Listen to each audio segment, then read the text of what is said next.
Hello and welcome back to the channel. So at the request of one or two people, I've been asked to make a video whereby I kind of take you guys through what I've currently got within my Beatles vinyl collection. Now, first and foremost, this is not the most comprehensive list. I'm missing a number of gems which I'd love to add to this collection. So, please don't shoot the messenger. This is what I've been fortunate enough to kind of obtain over the years thus far, but I'm always looking to add to it.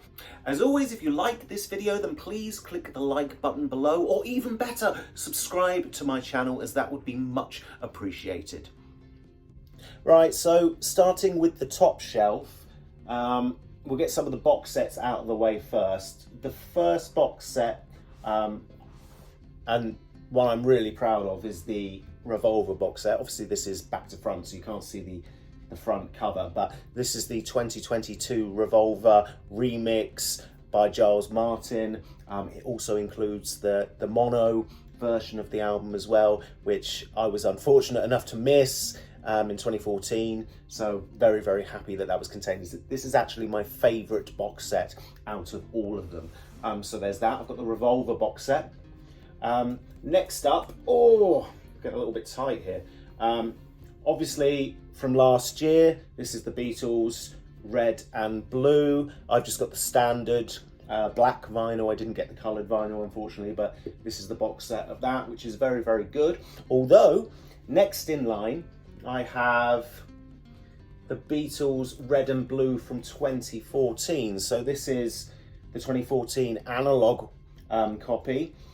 This is the red and this is the blue. These are personally albums I think are better than the box set we got last year. Obviously the box set had lots of bits and pieces that we didn't have contained in those albums before, which was great. But I think for an actual analog sound, these just sound incredible. And to be honest, when I listen to either the Red or Blue album, I always come back to these. So that's them. Next in line, I have, this is actually one of the oldest vinyl I own in terms of the Beatles. This is actually from 2001, this copy. So this is the Beatles 1. This is George Martin's mix. This isn't the new Giles Martin mix, which was released in 2015. I'd love to get a copy of that at some point alongside this to compare the two. But this is the kind of oldest Beatles record I own. It's in absolutely fabulous condition, and it's on really lightweight vinyl. Do you remember that? So still sounds great, but again, I'd like to get the other one to compare. Next is kind of an unofficial. This is the Beatles, the Decca tapes, and I've got it on this clear translucent vinyl. This I actually think is a brilliant listen. It's a shame that we've never had an official release of this per se come out, because I actually think there's a number of songs on here. Which one is it? I can't remember.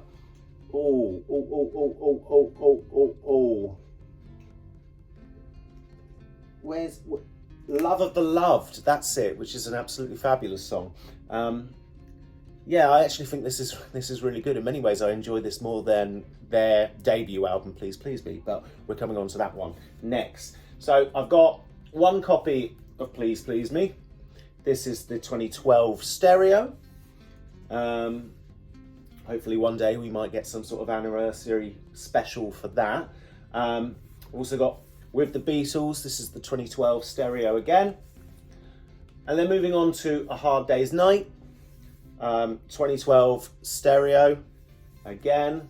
And most recently, a copy of A Hard Day's Night, 2012 stereo really, but this was the record that came out on white vinyl recently for National Album Day.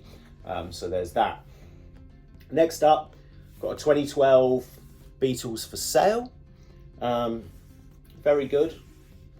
And my favourite record that I've got in my collection, a 2014 mono Beatles for Sale, which is just incredible. I love the sleeve. I love the contrast on the cover, and it just sounds brilliant. In fact, I've been meaning to do another video whereby I kind of rank the Beatles albums. It's been many years since I've done that. And actually, it's quite funny. I personally love this album, but it sounds so much better to my ears in mono. Maybe I'm biased as it's the only official 2014 mono release I managed to get my hands on. Anyway, 2012 Help. Stereo, again, of course, these are all stereo. Rubber Soul. Then I've got a 2012 Revolver. And I've got the 2022 Revolver picture disc. This is the one with the remix, of course. So I've got many a copy of Revolver that goes with the box set. Moving on to Sgt. Pepper's. We've got Sgt. Pepper's here. This is the 2012 George Martin mix. And then I've got the 1 LP anniversary edition from 2017, I believe. Although I do sneakily have a copy of the second LP from the 2 LP edition contained within this. I was unable to ever get a copy of it that wasn't battered beyond belief, so I just kept the second LP and squeezed it into this jacket, so I kind of cheated a little bit. But anyway, that's the 2017 remix, and alongside that, of course, I've got the 2017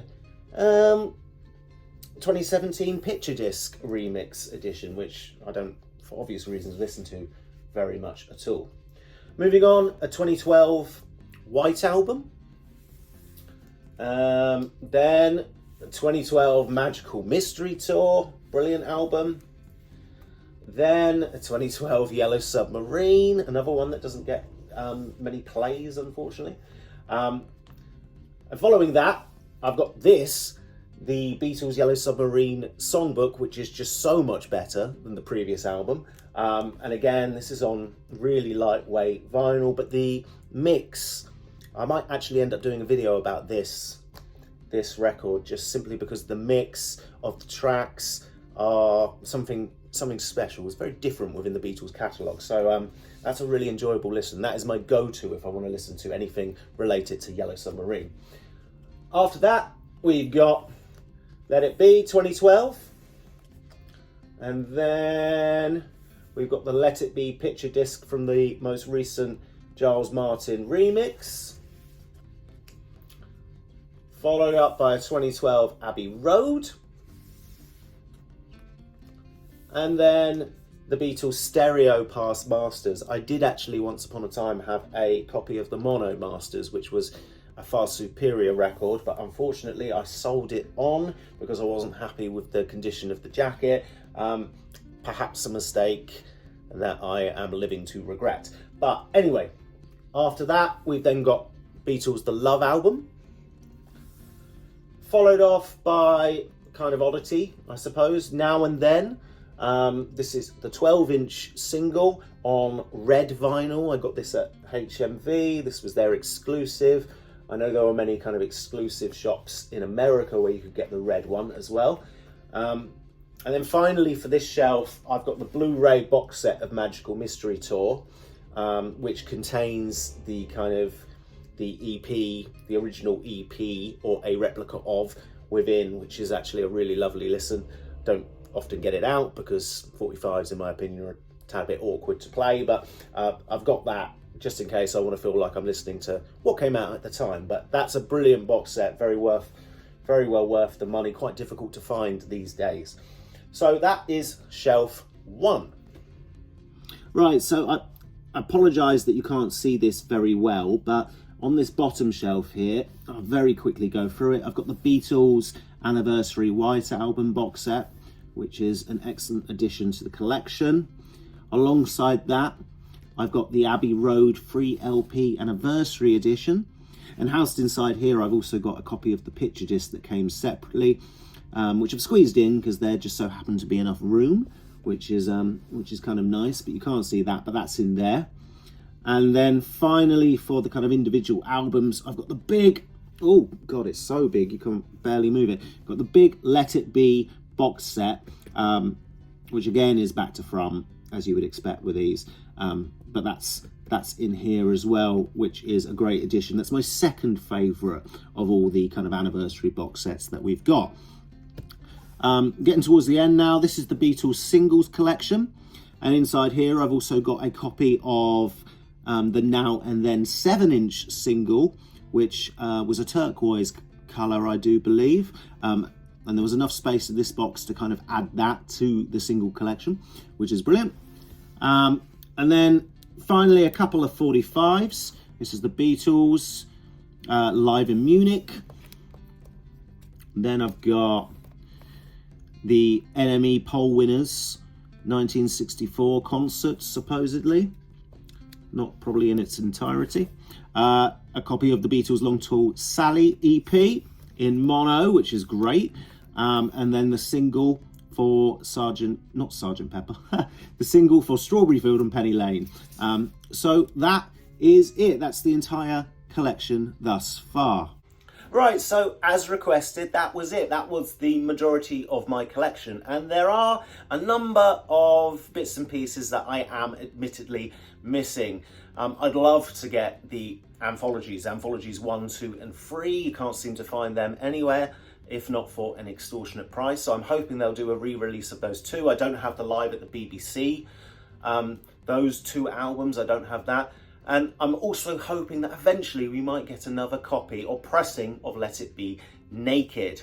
Oh, I did fail to mention that I've also got a copy of the Beatles Oldies But Goldies, which I've housed in this LP frame. The actual vinyl disc itself I've got in a kind of a brand new replica sleeve, not the real deal, because this one unfortunately was too damaged. So instead I put it in a frame, and this is going up on me wall. But I do have a copy of that, which is excellent. I've got it on the Odeon label, which is a brilliant listen actually. It's a really good album, one that I wish they would remake, or at least for the Beatles estate to admit that it existed. That would be really nice. I'd love for them to kind of reproduce that for us fans to have and to put nicely within the collection. But yeah, so that's it. That's what I've managed to obtain so far. But hopefully, like I say, I will be adding to it.